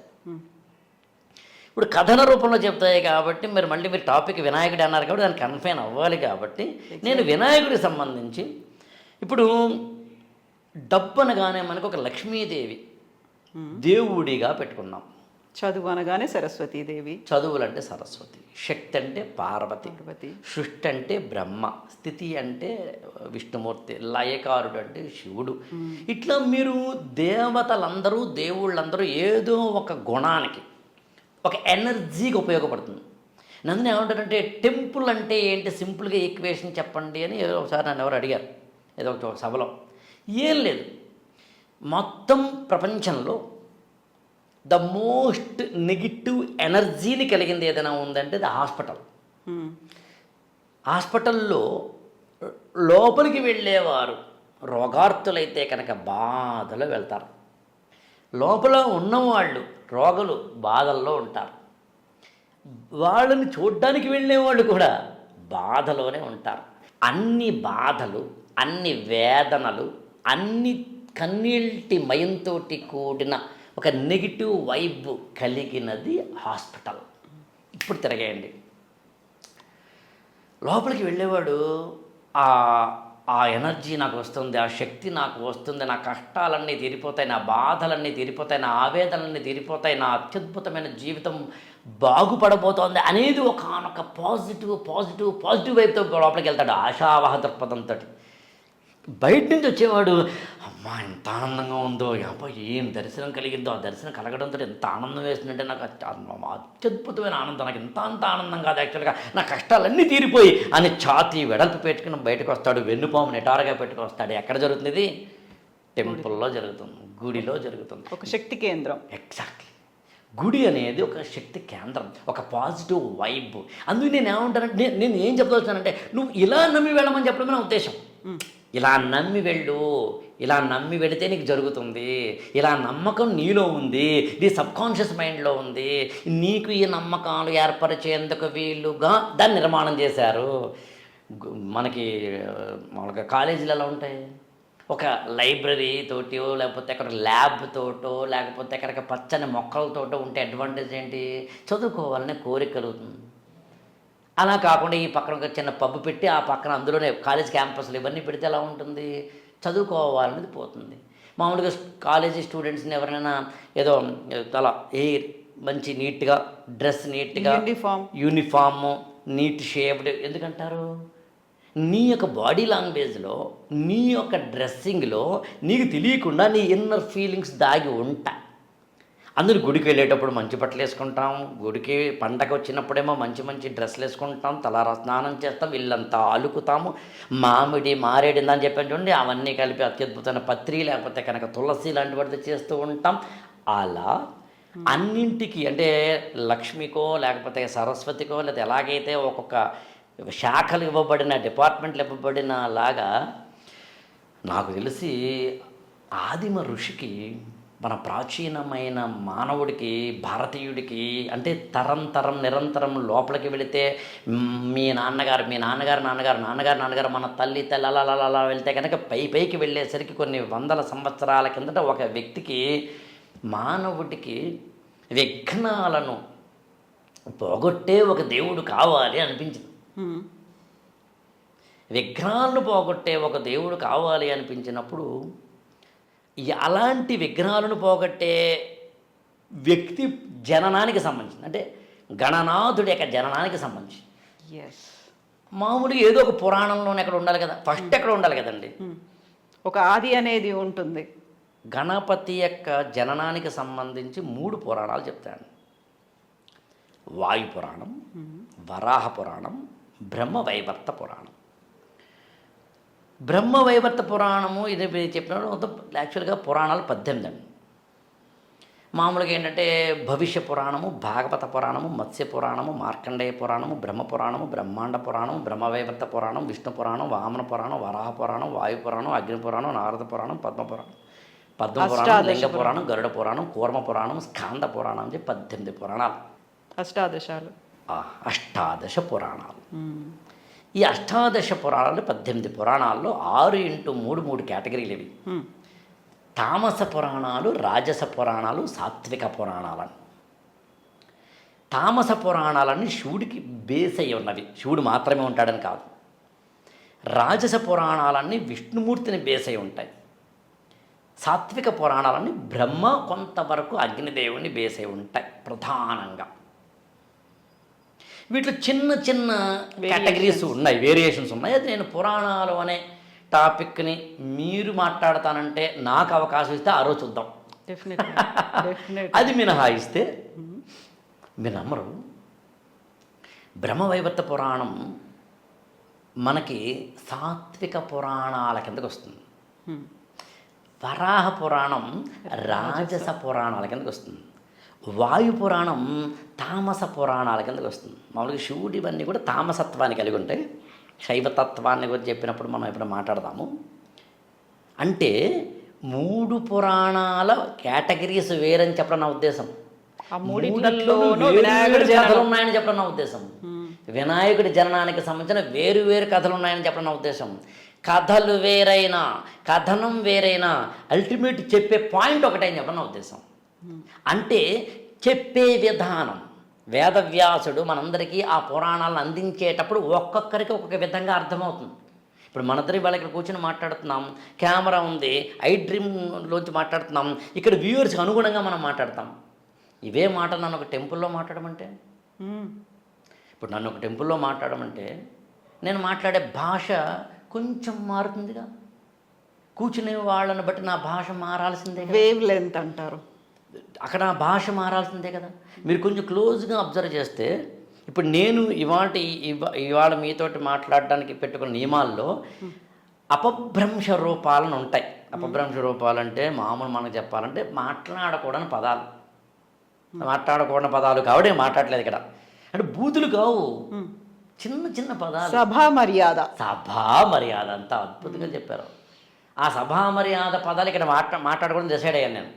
నన్ను ఒకసారి అనపర్తి అని కాకినాడ దగ్గర ఊరుంటే, ఆ ఊరిలో వాళ్ళు పూర్తిగా ఆధ్యాత్మిక సంబంధించిన ఒక ప్రోగ్రామ్కి నన్ను ఒక చీఫ్ గెస్ట్గా మాట్లాడమని పిలిచినప్పుడు నేను చెప్పాను, ఏమండి నా ఉపన్యాసాలు సినిమా డైలాగులు లేకుండాను, కొంచెం అపభ్రంశ రూపాలు లేకుండానంటే కనెక్ట్ అవ్వడానికి వీలుగా, ఆడియన్స్ కనెక్ట్ అవ్వడానికి వీలుగా వాళ్ళ లాంగ్వేజ్, నిత్య జీవితంలో మనం మాట్లాడే లాంగ్వేజ్ను వాడకుండా నేను ఉండను, నా స్పీచ్లు అలా ఉంటాయి, మీకు వర్కౌట్ కాదు, నేను రానని చెబితే లేదండి పర్లేదండి యూత్ కూడా వస్తారు ఇవాళ పర్లేదని మరీ అంత కాదని. అయినా నేను ఏం చేశానంటే పని చేద్దామండి, నేను మాత్రం నాకు నియమం పెట్టుకుంటానని చెప్పి ఒక్క అపభ్రంశ రూపం కూడా రాకుండా ఉండేలా, ఒక్క సినిమా డైలాగ్ కూడా రాకుండా ఉండేలా మాట్లాడేందుకు ప్రయత్నించి ఇంతైతే ఇన్ని కబంధ హస్తాలు పెట్టేసుకుంటే ఇన్ని తాళ్ళు సంఖ్యలు నాకు నేనే సంఖ్య అని చెప్పి అరగంట కన్నా మాట్లాడనని చెప్పి స్టార్ట్ చేశాను. 2 గంటలు మాట్లాడాను. ఎక్కడ అది తెలిసి అందులో అయితే కనుక ఇంగ్లీషు పదాలు కూడా వాడలే. What I want to convey, సభను బట్టి, పరిస్థితిని బట్టి, సభా స్థలాన్ని బట్టి, ప్రేక్షకులను బట్టి, వింటున్న వారిని బట్టి, వాళ్ళ యొక్క పర్పస్ ఆఫ్ ద లెర్నింగ్ని బట్టి మన యొక్క టాక్ అంటే ఇక్కడ 2 అర్థాలు ఉన్నాయి. మాట్లాడటం, మాట్లాడే తీరు 2 మారాలి. కంటెంటు మారాలి, ఎక్స్ప్రెషను మారాలి. ఎంత ఎందుకు చెప్తానంటే పురాణాలలో ఈ 3 రకాలైన పురాణాల్లో గణపతికి సంబంధించిన 3 కథలు ఎందుకుంటాయి అంటే 3 రకాలైన భావోద్రేకాలను అందించేందుకు ఉపయోగపడేవి కాబట్టి. సత్వ గుణము, రజో గుణము, తమో గుణాలకు సంబంధించినవి. ఈ 3 గుణాల కలయిక ఈ దేవుడిలో ఉంది అని చెప్పడానికి సంబంధించి. వినాయకుడు కూడా అంతే యాక్చువల్గా. సత్వగుణము ఉంది ఆయనలో, తమో గుణము ఉంది ఆయనలో, రజో గుణము ఉంది. అది ఎలా ఉందో కూడా చెప్పే ప్రయత్నం టైం ఉంటే చేద్దాం. కానీ 3 పురాణాల్లో మామూలుగా మనందరికీ తెలిసిన కథతో స్టార్ట్ చేద్దాం. ఏంటంటే పార్వతీదేవి నలుగు పిండి పెట్టుకోవడము, ఆ ప్రాణం పోయడము, రావడము, శివుడు ఇది మనకు తెలిసింది. ఆ తలకాయని తీసేస్తే అప్పుడు పార్వతీదేవి బాధపడితే ఒక ఏనుగు తలకాయని తీసుకొచ్చి ఇవ్వడం. ఒక్క మాటలో చెప్పాలంటే శివుడు తన కొడుకు యొక్క తలను నరికి ఏనుగు తల పెట్టడం అనేది వాయు పురాణంలో ఉన్న కథ. అదే మీ కనుక ఒక్కసారి బ్రహ్మవైవర్త పురాణంలోకి వెళితే బ్రహ్మ విష్ణు మహేశ్వరులు 3 మానవాళికి గణాధిపతుడి అంటే విఘ్నాలు లేని ఒక మనిషి జీవితం ఉండాలన్న ఉద్దేశంతో ఒక దేవుణ్ణి, గణనాయకుణ్ణి, విఘ్నాధిపతిని ఏర్పరిస్తే బాగుంటుంది అనుకున్నప్పుడు పార్వతీదేవి కడుపున పుట్టిన పుత్రుడే ఈ గణాధిపతి, ఈ విఘ్ననాయకుడు అవుతారు. కానీ శనీశ్వరుడు వచ్చి ఆ వినాయకుడిని చూడటం వల్ల, ఆ శనీశ్వరుడి దృష్టి వల్ల ఆ వినాయకుడికి తలకాయ తెగిపోతే అప్పుడు శివుడు కాదు శ్రీహరి అంటే విష్ణుమూర్తి పుష్పభద్రా నదీ తీరానికి వెళ్ళి ఏనుగు తలకాయని తెచ్చి ఈ శిశువుకి పెట్టడం జరిగింది అని మనకి బ్రహ్మవైవర్త పురాణంలో ఉంటుంది. ఇక్కడ శనిని చేసేసారు ఇక్కడ శని. అలా కాకుండా వాయు పురాణం ఇది కాకుండా ఇంకో వరాహ పురాణంలో శివపార్వతులు తమకి పిల్లలు పుడితే బాగుంటుంది అనుకున్నప్పుడు శివుడు ఆకాశం కేసి చూస్తే ఆకాశముక పుత్రుడి రూపాన్ని దలుచుకొని వీళ్ళింట్లో పుడితే అప్పుడు ఆ ఆకాశమే పుత్రుడిగా జన్మించాడు. ఆయనే విఘ్నాధిపతి. ఇతను చాలా అందంగా అత్యద్భుతంగా పుట్టినప్పుడు చాలా బాగుంటే అందరూ చూసి భలే ఉన్నాడు అంటుంటే శివుడికి అనిపించిందట ఇతనికి ఎక్కువ దిష్టి తగులుతుందేమో అని అతనికి ఒక తలకాయ ఏమో తీసేసి ఏనుగు తలకాయ రావాలని, బాణపట్ట రావాలని ఇట్లాంటివి ఇచ్చారు అని. మీరు గమనించండి, వాయు పురాణమైన, వరాహ పురాణమైన, బ్రహ్మవైవర్త పురాణమైన ఈ 3 పురాణాల్లోనూ కథ వేరు, కథనం వేరు, పాత్రలు అటు ఇటు జరిగాయి. కానీ కంటెంట్ ఒకటే చూడండి. ఎండ్ పాయింట్ ఏంటండి? పిల్లవాడు పుట్టడము, శిరోఖండనం జరగడము, ఏనుగు శిరస్సుని పెట్టడము, ఆకారం ఇందాకని మీరు అన్నట్టుగా కొంచెం టిపికల్గా కనిపించడం, నేను వింతాను, వికృతాన్ని, వికారాన్ని ఆసక్తి గొలిపేలా అంటాను నేను. I'm very much clear about my language. ఎందుకంటే నేను ఎందుకు అలా చెప్పదలుచుకున్నానంటే ఆకారాన్ని వికారం మనం ఎలా అనగలం, వికృతను ఎలా అనగలం? నాకు ఏదో I think if I'm not wrong ఒక నవలలో ఒక లైన్ ఉంటుందండి. రాముడు ఏం అందంగా ఉన్నాడని సీత పెళ్లి చేసుకుంది అంటూ ఎవరి కళ్ళతోటి చూస్తే వారు కదా అందంగా కనిపిస్తారని ఉంటుంది. అలా అందం అనేది అక్కడ లేదు, వస్తువులో లేదు, దృష్టిలో ఉంది. అలా నాకు వినాయకుడికి చూస్తే ఏమనిపిస్తుందంటే ఈయనతోటి కనుక నేను ఒక 2 నిమిషాల పాటు కూర్చుంటే నాకు బుద్ధి సిద్ధి రాగలిగితే, నాకు లాభము క్షేమము నా ఇంట చేరగలిగితే, నా ఇంట విఘ్నాలు లేని ఒక తత్వం నా ఇంట్లోకి, నా శక్తిలోకి, నా బాడీలోకి నా మేధస్సులోకి రాగలిగితే ఇది కదా నేను వినాయకుడిని పూజ చేయడానికి గల కారణాలు అవ్వాలి. అంతేకాని దూరవాక్యం పూజయామి, మా జీవత్రం పూజయామి, లంబోదరాయణ కాదు కదా. నువ్వు కాన్సన్ట్రేషన్ పూజ మీద చేయకుండా ఆ పూజ చేయడం వల్ల ఏ శక్తితో కలుగుతుందో నాకు అర్థం చేసుకోకపోతే ఉపయోగం ఉంది. అది సామాన్యుడు మొదలుకొని అందరికీ అర్థమయ్యేందుకే గణపతి నవరాత్రులు, అందుకే ఉత్సవాలు, అందుకే మండపాలు, అందుకే సామాన్యులు అక్కడికి వెళ్ళి అత్యున్నతంగా కోలాహలాలు వాటిని తీసుకెళ్ళి అందులో దాదాపు 9-10 రోజుల పాటు ఏకవింశతి పత్రాలతోటి ఆ మట్టి గణపనాథుడిని కలవడం ద్వారా అందులో అన్నీ ఒక విధంగా ఎరువులా తయారైతే వాటిని తీసుకెళ్ళి మళ్ళీ నీళ్లలో వేస్తే శ్రావణ భాద్రపదాలు అనేవి ఈ దేశంలో అత్యున్నతమైన, సింపుల్గా చెప్పాలి అంటే వర్ష ఋతువులు కాబట్టి ఋతువుల రాణి వసంతకాలం మంత్రకవాటం తెరుచుకొని కంచు వృషభం అగ్నిశ్వాసం కక్కే గ్రీష్మం కదలాడి ఏళ్ళు వీళ్ళు బయళ్ళు ఏకం చేసే వర్షాకాలం కంచు శ్రీశ్రీ మహాప్రస్థానం అంటాడు, ఏళ్ళు ఊళ్ళు బీళ్ళు బయళ్ళు ఏకం చేసే వర్షాకాలం. శ్రావణ భాద్రపదాలు అనేవి భారతదేశంలో సౌత్ వెస్ట్ మాన్సూన్ వచ్చే రోజులు కాబట్టి వర్షాలు విపరీతంగా పండితే కనుక మొక్కలన్నీ అత్యద్భుతంగా ఉంటాయి కాబట్టి పండ్ల తోటలన్నీ అత్యద్భుతంగా ఉంటాయి కాబట్టి ఈ పండ్లు ఈ ఆకుల్ని తీసుకొచ్చి ఔషధ గుణాలన్నింటి వాటిని తీసుకొచ్చి ఎక్కడెక్కడ మట్టి పేరుకుపోయిందో పేరుకుపోయిన మట్టన్నింటినీ కుర్రాళ్ళందరూ వెళ్ళి తీసుకొచ్చి కోలాహలంగా తీసి ఇక్కడవైపు తీసుకొచ్చి వాటన్నింటినీ మట్టి గణనాథుల్ని చేస్తే ఆ గణనాథులతోటి వీళ్ళు పూజ చేస్తే ఈ 9 రోజుల పాటు ఎవరో ఒకరు చెప్పిన ప్రవచనాలు వినడం ద్వారా అసలు పౌరాణికత అంటే ఏంటో తెలుసుకోవడం ద్వారా ఈ జాతి జీవనాడి అయిన భారతీయ ధర్మాలను ఇదిగో ఈ 9 రోజులు వినడం ద్వారా పుస్తకాల్లో చెప్పనివి, స్కూళ్ళల్లో చెప్పలేనివి ఏవైనా ఉంటే జీవితానికి సంబంధించినవి ఇక్కడ పెద్దవాడు చెబితే ఈ పిల్లలు వింటారు కదా నా ఉద్దేశంతో గణనాథుణ్ణి మనం నిమజ్జనము, ఆ నిమజ్జనంతో మళ్ళీ నీళ్లలో కలపడం, ఆ కలపడం ద్వారా మళ్ళీ అన్ని ఔషధ గుణాలతోటి మినరల్స్ అంటే ఖనిజ లవణాలతోటి అవుతుంది. కాబట్టి నాకు మీరు అవకాశం ఇస్తే ఏ పత్రిలో ఏ ఔషధ గుణం ఉంటే ఏ ఖనిజాలు ఉన్నాయో కూడా నా దగ్గర లిస్ట్ ఉంది. కానీ నాకన్నా అది ఆయుర్వేద వైద్యులు లాంటి వాడు చెప్పడం ధర్మం, లేదా ఏ అగ్రికల్చర్ యూనివర్సిటీ లాంటి వాడు చెప్పడం అర్థం. నేను వాళ్ళ దగ్గర నేర్చుకుని తీసుకున్న టేబుల్స్ అవి. ఇంతకీ ఇదంతా కలిపి ఏం చెప్తున్నానంటే, ఎవరైతే ఈ జాతికి విఘ్నాలను పోగొట్టతాడనే నమ్మకం కలగాలో, తెలుగు సినిమాల్లో చూడండి హీరో బక్కగా పలచగా ఉండడు, 10 మంది వస్తే అమ్మో అని భయపడడు. ఆ భయపడేదైతే సామాన్యుడు కూర్చొని అంటే టిక్కెట్ కొని కూర్చున్న ప్రేక్షకుడుగా ఆ భయపడేవాడే కదా. నాకన్నా మ్యాగ్నానిమస్గా ఉండాలని కదా కోరుకుంటా నేను. హీరో అంటే వాడే కదా. చంటి పిల్లవాడికి హీరో ఎవరు? చంటి పిల్లడికి హీరో ఎవరు? 6 ఏళ్ల పిల్లవాడికి హీరో ఎవరు అనుకుంటున్నారు? వాడు అలా జస్ట్ తలుపు తెరిచేసరికి నల్లపిల్లి వచ్చేసరికి అనేసరికి నాన్న వెనకాల నుంచి వచ్చి నల్లపిల్లి తరిమితే ఈ 6 ఏళ్ల పిల్లవాడికి నాన్నే హీరో కదా. అలా నాకు హీరో నాకన్నా గొప్పవాడు అవ్వాలి, కండలు తిరిగి ఉండాలి, 10 మందిని కొట్టగలిగి ఉండాలి. నేను డ్యాన్స్ చేయలేను కదా, వాడు చేయగలిగి ఉండాలి. ఎలాగైతే సామాన్య ప్రేక్షకుడు సబ్కాన్షియస్ మైండ్లో అనుకుంటాడని తెలిసే డైరెక్టర్ ఒక హీరోని ఎలివేట్ చేస్తాడో, హీరోకి ఇంట్రడక్షన్ సాంగ్ ఇంట్రడక్షన్ ఏదో ఏముంటుందని బ్యాంగో వేస్తాడు.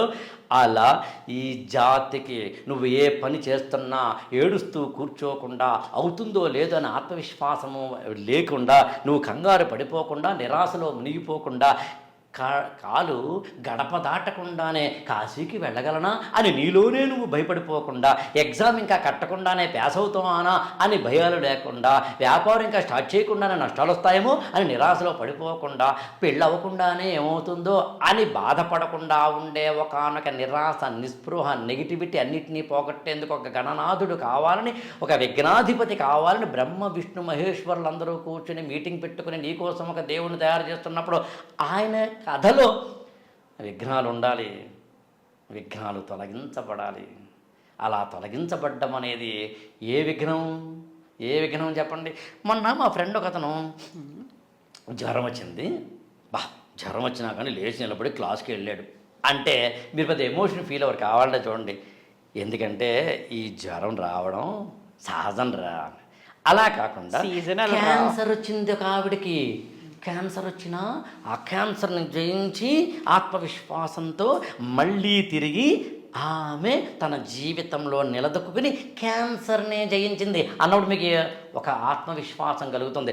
అలా ఏ కష్టమైనా సరే, ఆర్థిక నష్టము, శారీరక కష్టము, మరొక కష్టము వచ్చిన వాడైతే కనుక ఆ మాత్రం కష్టాలు మాకు ఉన్నాయి సార్ అంటారు. కానీ ఏ పిల్లవాడైతే పుట్టిన వెంటనే అసలు ఎంత ప్రమాదం రాకూడదో, ఎంత విఘ్నం రాకూడదో అలాంటి విఘ్నాన్ని ఎదుర్కొన్న కుర్రాడు, పసిపిల్లవాడు, బాలకుడు, బాల గణపతి తలకాయే పోతే, ఇక్కడ తలకాయ పోయినా కూడా, శిరస్సు పోయినా కూడా ఈ పిల్లవాడు ఇదిగో మళ్ళీ లేచి నిలబడ్డాడు. ప్రకృతి నిలబెట్టిందా, అతనే నిలబడ్డాడా, మరొకరు నిలబడ్డా, అది వేరే కదా. మొత్తం మీద మాత్రం నిలబడ్డాడు. అంటే విఘ్నాలను పుట్టుకతోటే ఎదుర్కొని మన ముందు నిలబడ్డాడు. పొట్టేమో ఎక్కువ, ఎలకేమో చిన్నది, తలకాయ ఏమో పోయింది, పోయిన తలకాయకేమో ఏనుగు తలకాయ వచ్చింది. ఇన్ని వచ్చినా కూడా ఈ పిల్లవాడు ఇదిగో ఇతను మామూలు వాడు కాదు, విఘ్నాధిపతి, చదువులకు నిలయం. కేవలం ఆయన్ని విఘ్నాలకు అధిపతి మాత్రమే చెప్పరండి, మొల్ల రామాయణంలో రాసిన ఇతను చదువులకు నిలయం అని. కాబట్టి చదువుల తండ్రి అంత మాత్రం. అందునే మీకు వినాయక చవితి నాడు మనం పుస్తకాలు పెడతాం, పెన్నులు పెడతాం, ఇది పూజ దగ్గర ఉండేది. అందుకని ఒక మాట చెప్పాలంటే వినాయకుడు చదువులకు తండ్రి, సంస్కారాలకి నిలయం, ఇవన్నీ నీకు అందించేందుకు నిలబడ్డవాడు. అలాంటి వాడు ఒక ఆసక్తికరంగా ఉండడం ద్వారా ఇంతటి వాడు కూడా, ఇంతటి బాణపొట్ట, ఇంతటి ఇది ఉన్నవాడు కూడా అత్యున్నతంగా, అత్యద్భుతంగా అనేక మంది రాక్షసుల్ని, కుంభోదరుడు లాంటి రాక్షసుల్ని మట్టు పెట్టినవాడు. దాదాపు 12 మంది రాక్షసుల మీద యుద్ధం చేసి గెలుపొందినవాడు. కాబట్టి నీ యొక్క ఫిజికల్ బాడీని బట్టో, నీకు వచ్చిన కష్టాన్ని బట్టో, నీకు ఎదురైన విఘ్నాన్ని బట్టో కాదురా, ఆత్మశక్తి ఉంటే ప్రకృతి కూడా నీకు సహకరిస్తుందని చెప్పే ఒకానొక కథని నా యొక్క ప్రాచీనమైన ఋషి ఇవ్వాలనుకున్నాడు. ఇవ్వడానికి తామసులకు, రాజసులకు, సాత్వికులకు ముగ్గురికి అర్థమయ్యే 3 నేరేటివ్స్ ఇవ్వాలనుకున్నాడు. మనం చూడండి, తెలుగు సినిమా డైరెక్టర్లు ఏం చేస్తారంటే హీరోని బట్టి కాస్త నేరేషన్ మారుస్తారు, ప్రొడ్యూసర్ని బట్టి నేరేషన్ మారుస్తారు, ఓటీటీని బట్టి నేరేషన్ మారుస్తారు. ఇక్కడ కూడా అలా చేశారని. కానీ నా ప్రాచీనమైన ఋషులు అంత గొప్పవాళ్ళని, నువ్వు బాగా బతకడానికి వాళ్ళు తమ జీవితాలను అంకితం చేశారని, తమ జీవితంలో ఉన్న సారాన్నంతటిని పుస్తకాలు చదవడం ద్వారా మీకు ఇచ్చారని, వాళ్ళని జస్ట్ తాలిబాన్తో పోల్చకూడదని, వాళ్ళని జస్ట్ పైపైన అర్థాలతోటి ఉండకూడదని నేను చేతులెత్తి వినమ్రంగా విజ్ఞప్తి చేస్తున్నాను. అంతేగాని మావాడు చాలా గొప్ప అని అహంకారంగా చెప్పట్లేదు. ఎందుకంటే నీ మనసు నేను మార్చాలి అనుకున్నప్పుడు నేను వినమ్రంగానే చెప్పాలి. నా జాతి గుండెల్లో ఉన్న ధ్వనిని ప్రతిధ్వనింపచేయాలి నీ గుండెల్లో అన్నప్పుడు నేను చాలా సాత్వికంగా చెప్పాలి. నా భాష చాలా మార్దవంగా ఉండాలి. నేను నీకు చాలా అందంగా చెప్పగలగాలి. నా హృదయంలో ఆర్ద్రత, నా గుండెల్లో ఒక చిన్న ఆసక్తి, తపన, కృషి నీ ముందు పెట్టగలగాలి. ఒకరోజు నువ్వు మారకపోవచ్చు, 2 రోజులు నువ్వు మారకపోవచ్చు, ఏదో ఒక రోజు మాత్రం ఇందులో ఏదో ఉంది అని అనుకునే ఒక రోజు వస్తుంది. కాబట్టి అందుకని నేను మళ్ళీ చెప్తున్నాను, మీరు ఏదైనా చెప్పండి, ఎన్ని రోజులను కూర్చోబెట్టండి. ఓ రోజు వినాయకుడి మీద చెప్పమనండి, ఓ రోజు కృష్ణుడి మీద చెప్పమనండి, ఓ రోజు రాముడి మీద చెప్పమనండి, ఓ రోజు భరతుడి మీద చెప్పమనండి, ఓ రోజు అర్జునుడి మీద చెప్పమనండి, ఓ రోజు ద్రౌపది మీద చెప్పమనండి, ఓ రోజు అగ్ని పురాణం మీద చెప్పమనండి, ఓ రోజు విష్ణు పురాణమే చెప్పమనండి. అసలు పురాణాలు ఎన్నో చెప్పమనండి. దర్శనాలు సాంఖ్యం కావచ్చు, యోగం కావచ్చు, వైశేషికం కావచ్చు, పూర్వమీమాంస కావచ్చు, ఉత్తరమీమాంస కావచ్చు, ఏదో చెప్పమందాం.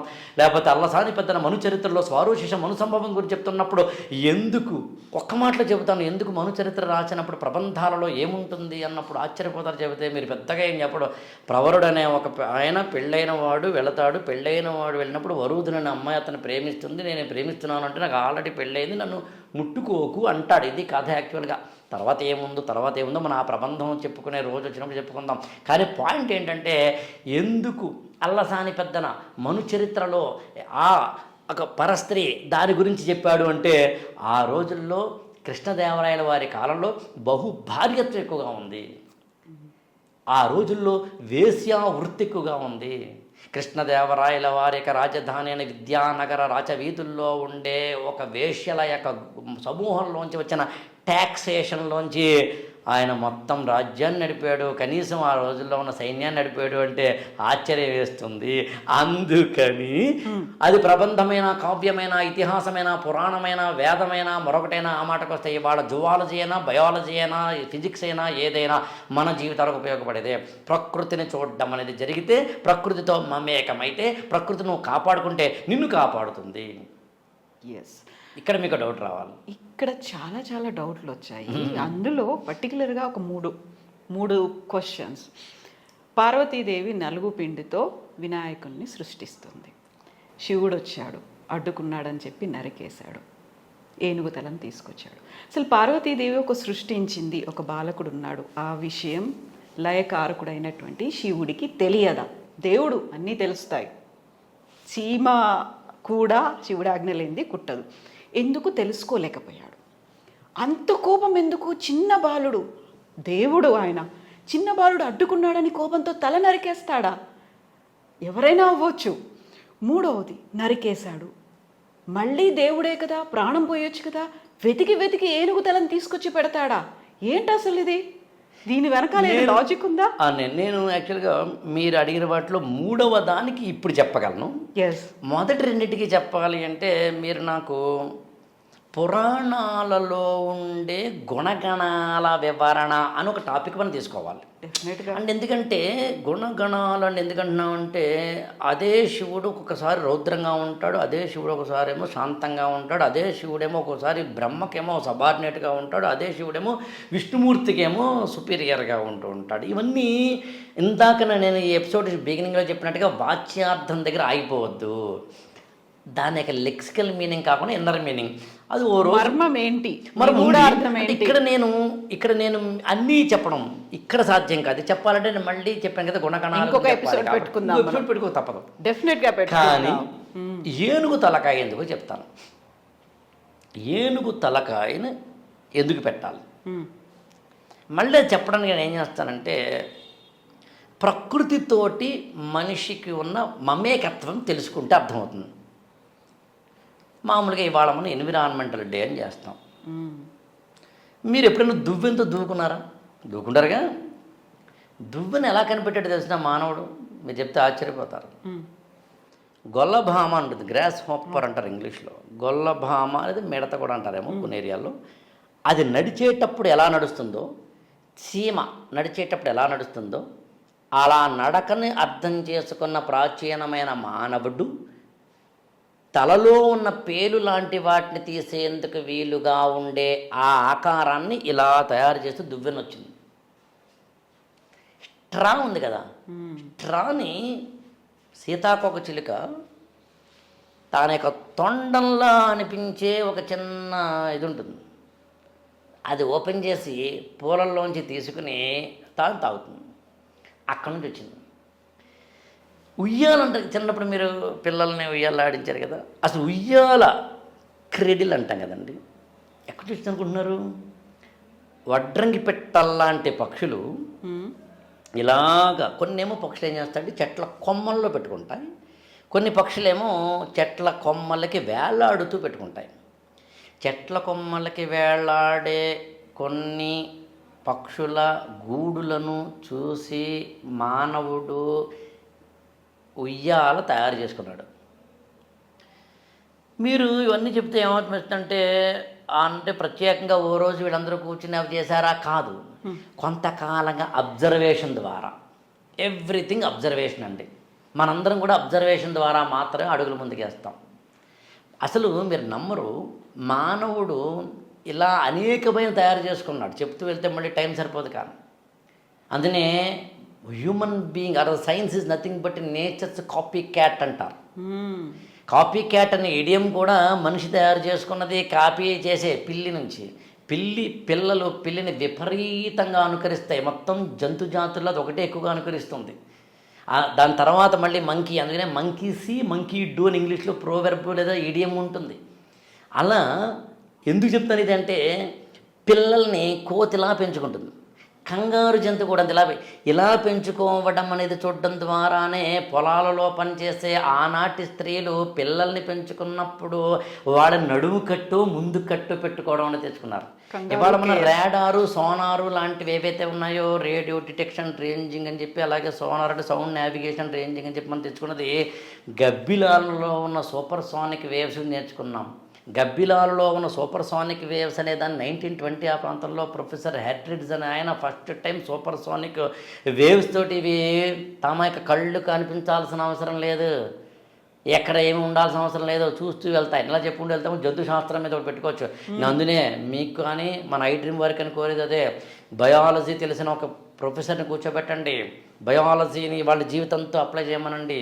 జువాలజీ జంతువులన్నింటిలోంచి ఏదో ఒక గుణం మనం నేర్చుకోవచ్చు. భాగవతంలో అజగరోపాఖ్యానం ఉంటుంది, ఏ జంతువు నుంచి ఏం నేర్చుకున్నాడని చెప్పేది. అది మళ్ళీ భాగవతం ఎపిసోడే చెప్పుకుందాం. పాయింట్ అలా ఏంటంటే, మీరు ఏం అడిగారు పాపం, వినాయకుడి గురించి అడిగారు. నేనేం చెప్పాను, మనిషట ప్రపంచంలో ఉన్న తన చుట్టుపక్కల ఉన్న వాటిని అబ్జర్వ్ చేసి వాటిని ఆధారం చేసుకుని తన జీవితానికి అన్వయించుకుంటాడు. అలా మనిషికి జంతు జాతుల్లో మోస్ట్ రెలవెంట్ నియరెస్ట్ యానిమల్ ఏనుగండి. ఎలా నేను చెప్పేది కాదు, జువాలజీ ప్రొఫెసర్ని అడగండి. మాతృస్వామ్య వ్యవస్థ మానవుడికి ఫస్ట్ స్టార్ట్ అయింది. అంటే ఆడవారి యొక్క డామినేషన్ తోటి కూడిన స్త్రీలకు గౌరవం ఇచ్చే ఒకనొక మ్యాట్రీ లోకల్ లేదా మ్యాట్రీ లీనియల్ లేదా మ్యాట్రియార్కియల్ సొసైటీలోంచి మానవ జాతి పుట్టింది. ఏనుగులలో మ్యాట్రియార్కీ ఉంటుంది, కావాలంటే చెక్ చేసుకోండి. మెమొరీ, మనిషికి ఎంత మెమరీ ఉంటుందో ఏనుగు అంత ఉంటుంది, ఇంకెక్కువే ఉంటుంది. ఒకసారి ఒక వ్యక్తి కలిస్తే కనుక ఆ వ్యక్తి ఒకసారి చూస్తే కనుక 100 సంవత్సరాల తర్వాత కూడా, అంటే 100 అంటే నా ఉద్దేశం ఎక్కువ సంవత్సరాల తర్వాత కూడా మళ్ళీ ఆ ఏనుగు అతన్ని గుర్తుపట్టే అంత మన యొక్క బ్రెయిన్లో ఉన్న న్యూరాన్స్ కన్నా 3 times ఎక్కువగా దాని ఏనుగు ఉంటాయి. అంత మాత్రమే కాదు, మెమరీ ఇవి మాత్రమే కాదు, మస్ట్ అనే పేరుతో ఇంగ్లీష్ పదం ఉంటుంది, ఏనుగులకి వాడతారు. నేను యాక్చువల్గా మన ఇద్దరం ఇవాళ ఎపిసోడ్ చేయడానికి ఐ థింక్ ఒక 10-15 days ముందు టైమ్స్ ఆఫ్ ఇండియాలో ఒక ఆర్టికల్ వచ్చింది. ఎలిఫెంట్స్లో ఉండే కాగ్నిటివ్ నాలెడ్జ్ గురించిను మెమరీ గురించి చెబుతూ అందులో మస్త్ అనే పదం వాడిన ఆర్టికల్ రాసిన ఆవిడ కెన్యాలో అనుకుంటా. అక్కడ ఆవిడ రీసెర్చ్ చేస్తూ మగ ఏనుగుల్లో ఉండే సెక్సువల్ అగ్రెషన్కి ఆ పదం వాడతారు. అది మానవులతోటి అంటే పురుషులకి సమానంగా, మగవాళ్ళ సమానంగా ఉంటుందంటే నేచర్ అనేది చెప్తాను. అంత మాత్రమే కాదు, బాడీ లాంగ్వేజ్. నేను ఇప్పుడు మీతో మాట్లాడుతున్నాను, ఇలా కూర్చోలేదు నేను, ఇలా మాట్లాడలేదు నేను, మీది ఇలా మాట్లాడచ్చు కదా మామూలుగా, ఓకే పోస్చర్లో కూర్చోవచ్చు. వినాయకుడు మీరు చెప్పినట్టుగాను ఇలాగే మాట్లాడచ్చు కదా, మాట్లాడలేదు నేను. యాక్చువల్గా తలకాయ ఊపుతున్నాను, చేతులు ఊపుతున్నాను, కాడుతున్నాను. ఏనుగులు కూడా అంతే, బాడీ లాంగ్వేజ్ ఎక్కువ వాడతాయి. వోకల్ ఇమిటేషన్, సాధారణంగా పిల్లలు మనం మాట్లాడుతున్న దాన్ని చూసి నేర్చుకుంటారు. అది ఏ జంతువులోనూ లేదు, ఏనుగుల్లో ఉంది. ఇలా చెప్పుకుంటేందుకు చాలా ఉన్నాయి. అందుకని ఆ ఎమోషనల్ అంటే మీకు చెప్పాలంటే ఎవరైనా చనిపోతే మనం ఎలాగైతే అందరం గుంపు కూడి బాధపడతామో అలా ఏనుగుల్లో కూడా ఉంది. అందులో ఒక మ్యాట్రియార్కల్ సిస్టమ్ కావచ్చు, మెమరీ పవర్ కావచ్చు, మస్ట్ లాంటి సెక్సువల్ అగ్రెషన్స్ లాంటివి కావచ్చు, ఎమోషన్స్ లాంటివి కావచ్చు, లెర్నింగ్ కెపాసిటీస్ లాంటివి కావచ్చు, లేకపోతే ఇంకా టూల్ మేకింగ్ అంటాం మనం, అంటే పనిముట్లు తయారు చేయడము అనేది. మానవుడు ఫస్ట్ టైం పనిముట్లు తయారు చేయడానికి బేస్ ఏంటి అంటే బొటనవేలు.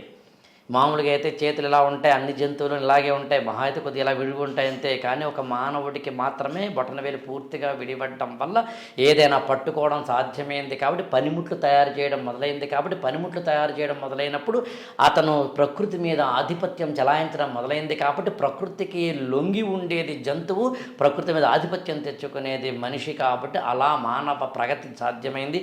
అది వేరేనే ఎప్పుడైనా ఆంథ్రోపాలజీ అని చెప్పి మీరు ఆ చాప్టర్లో చెప్పుకునే ప్రయత్నం చేద్దాం. బొటనవేలు అన్నారు కాబట్టి ఏకలవ్యుడి గురించి కూడా మాట్లాడుకోవాలి. అంటే గురువుల్లో ఉండేటువంటి వివక్ష ఎలా ఉంది, అలా అయినప్పుడు గురువు ఎలా అవుతాడు.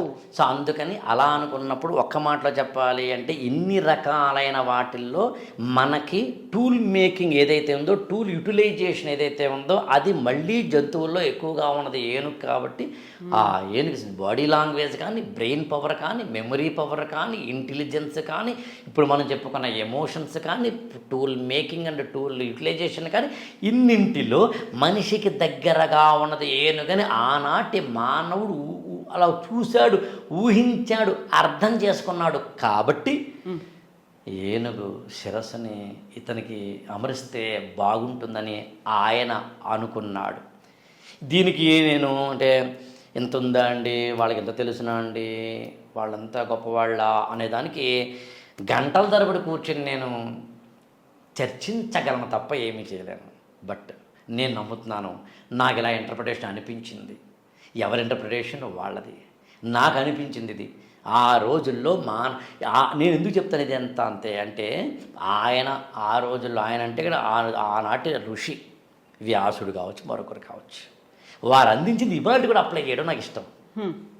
ఇవాళ కూడా మనం టైగర్స్ని కాపాడుకోవాలనుకోవటం లేదా? Project tiger. ఇవాళ కూడా మనం ఎలిఫెంట్స్ని కాపాడుకోవాలనుకోవట్లేదా? Project elephant. ఆ మాటకు వస్తే ప్రకృతిలో ఉన్న ప్రతిదాన్ని మనం కాపాడుకోవాలి. మీకు తెలుసునా? కాకి మీద మాత్రమే ఓ రోజు ప్రత్యేక ఎపిసోడ్ పెడదాం. కాకి కనుక లేకపోతే మన జీవితం చచ్చిపోద్ది. అందులో ఆ కాకి గురించి మనం మాట్లాడడం. రాబందులు ప్రపంచంలో ప్రతి సెప్టెంబర్ మొదటి శనివారం నాడు ఇంటర్నేషనల్ వల్చర్ అవేర్నెస్ డే.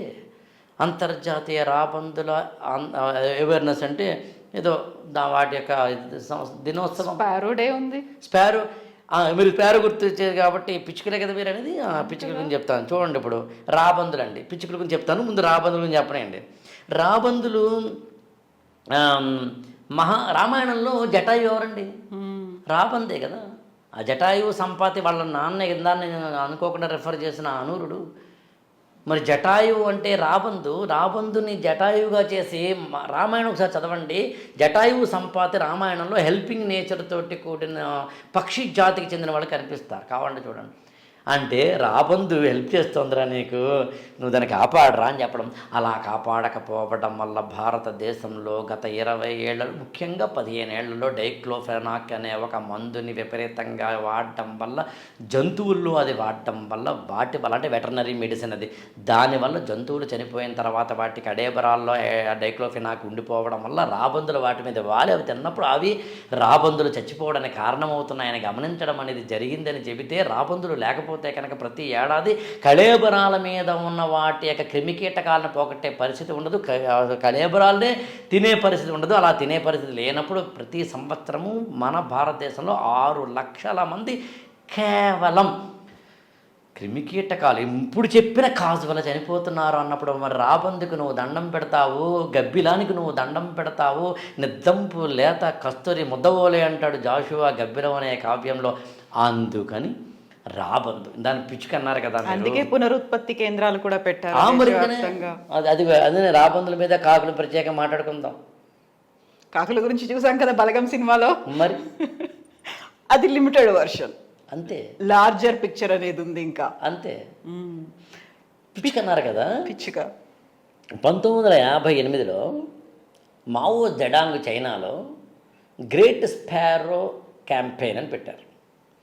పిచ్చుకలు పంటల్ని అంటే అలా పండిన వెంటనే వచ్చే ఆ ధాన్యాలను తినేస్తున్నాయనేది కంప్లైంట్. దానివల్ల చాలా నష్టం. ఇప్పుడు పంట పండిన తర్వాత తినేస్తే ఎట్లాగా? అందులో పంట పండిన తర్వాత తినకుండా ఉండాలంటే పిచ్చుకలు చంపేయాలని చెప్పి దాదాపుగా 3 ఏళ్ల పాటు పిచ్చుకలు చంపడం అనే ప్రోగ్రామే పెట్టుకున్నారు. గ్రేట్ స్పారో మూమెంట్ దాని పేరు. అలా మొత్తం 3 ఏళ్లలో మొత్తం పిచ్చుకలు లేకుండా చేశారు. అవి ఆకాశంలో అయినా సరే నేలలో అయినా సరే లేకుండా చేశారు. 3 ఏళ్ల తర్వాత 4 ఏళ్ల తర్వాత ఈ పంటలు ఇంకా నాశనం అవ్వడం మొదలుపెట్టినాయి.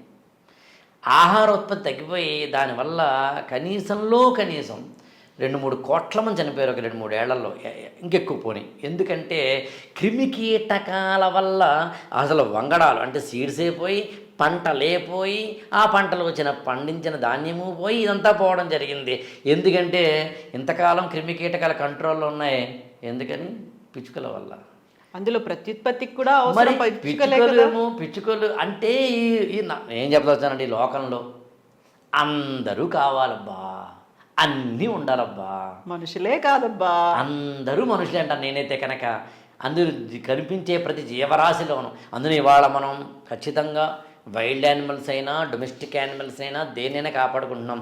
ఏది ఏమైనా ఒక్క మాటలో చెప్పాలి అంటే చిన్నారి చిట్టెలుకెలా భరించరా లంబోదర పాపం నీ పెను భారం అన్న ఎలుక నెక్కిన ఏనుగు కథైనా చిత్రం కదా అని సిరివెన్నెల సీతారామ శాస్త్రి గారు రాసిన పాటలో సాక్షిగా మీరు ఎలుకను చూసినా, బాణ పొట్టను చూసినా, అంటే లంబ ఉదరాన్ని చూసినా, ఆయన తొండాన్ని చూసినా, చిన్ని కళ్ళను చూసినా, ఆయన మొత్తం ఆకారాన్ని చూసినా, ఆయన విగ్రహ పుష్టిని చూసినా, ఆయనకు సంబంధించిన కథల్ని చూసినా, ఆ కథల వెనకాల ఉన్న కథనాల్ని చూసినా, ఏదైనా ఆయనకు పెట్టే నైవేద్యాలను చూసినా, పత్రిని చూసినా, నిమజ్జనాలను చూసినా, నిమజ్జనాల వెనకాల ఉన్న ఎన్విరాన్మెంట్ చూసినా, ఆ ఎన్విరాన్మెంట్ని కాపాడుకోవాలనే సామాజిక స్పృహ కలగాలని మాత్రం కోరుతూ ఒక్క మాటలో చెప్పాలి అంటే వినాయకుడు అంటే ఇన్ని కథల సారం ఆయన ఉదరంలో ఇన్ని దాచుకున్నాడా అనిపించేంత